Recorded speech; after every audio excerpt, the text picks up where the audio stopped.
పవన్ ఆయన పేరుకు ముందే పవర్ స్టార్ అనే ట్యాగ్ ఉంటుంది. అతడి మాటలు కూడా అంతే పవర్ఫుల్. రెగ్యులర్ గా ఏదో ఒక అంశంపై మాట్లాడుతూ ట్వీట్స్ చేస్తూ ఏపీ పాలిటిక్స్ లోనే కాదు తెలంగాణలో కూడా హాట్ టాపిక్ గా ఉంటున్నారు పవన్ కళ్యాణ్. హిందుత్వ రిలేటెడ్ విషయాల్లో అయినా, అభివృద్ధి ఎజెండా అయినా, అపోజిషన్ కు వార్నింగ్ ఇవ్వటంలో కూడా ఆయనే ముందుంటున్నారు. సేనాని రూట్ మారిందా? స్ట్రాటజీ ప్రకారమే పవన్ ఇంట్రెస్టింగ్ కామెంట్స్ చేస్తున్నారా?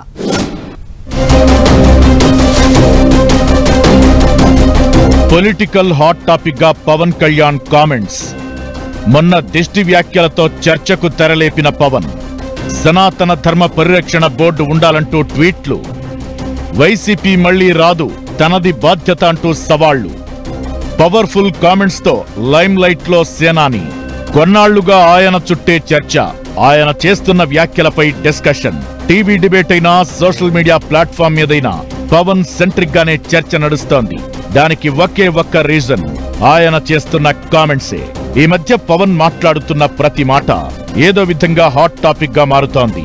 అది హిందుత్వ ఎజెండా విషయంలో అయినా, కూటమిగానే ఉంటామని చెబుతుండడమైనా, వైసీపీ మళ్లీ అధికారంలోకి రాదని చేస్తున్న కామెంట్స్ కూడా పవన్ ను నిత్యం వార్తల్లో ఉండేలా చేస్తోంది.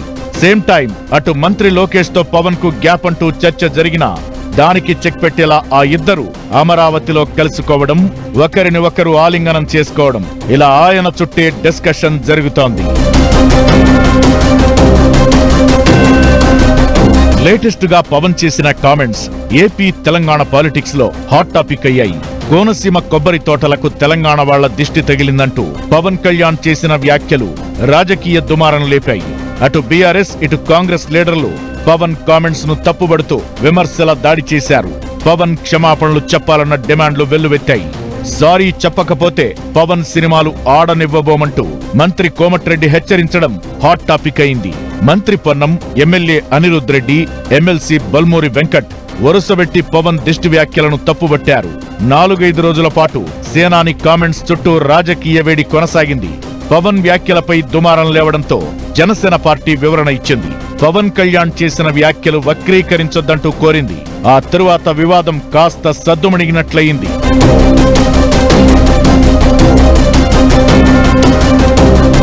ఇక హిందుత్వ విషయాల్లో కూడా పవన్ తన స్టాండ్ ను క్లియర్ కట్ గా చెప్పేస్తున్నారు. సనాతన ధర్మ పరిరక్షణ బోర్డు ఉండాలంటూ ఇప్పటికే పలుసార్లు డిమాండ్ చేశారు పవన్. లేటెస్ట్ గా హిందువులు మేల్కొనాలంటూ పిలుపునిచ్చారు.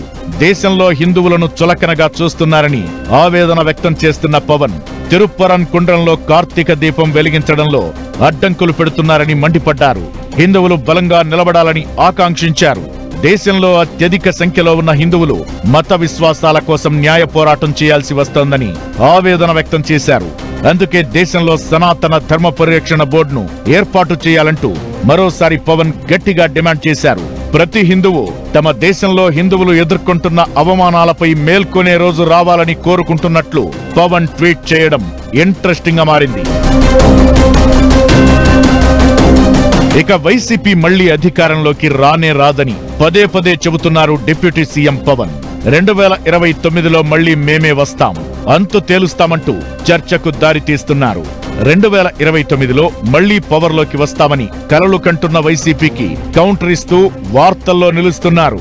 మీరు రారు, అలాంటి ఆశలు పెట్టుకోకండి, అవి జరగవు. రాష్ట్రంలో మరో 15 ఏళ్లు కూటమి ప్రభుత్వమే అధికారంలో ఉంటుందని అంటున్నారు. తాటాకు చప్పుళ్లకు భయపడేది లేదంటూ వైసీపీ మళ్లీ ప్రభుత్వంలోకి రాబోదని చెబుతూ నిత్యం పొలిటికల్ హాట్ టాపిక్ గా కొనసాగుతున్నారు. ఇదంతా చూసిన వాళ్లు పవన్ కావాలని ఇలాంటి కామెంట్స్ చేస్తున్నారా, లేక ఆయన మాట్లాడిన ప్రతి మాట చర్చకు దారితీస్తుందా అని చర్చించుకుంటున్నారట.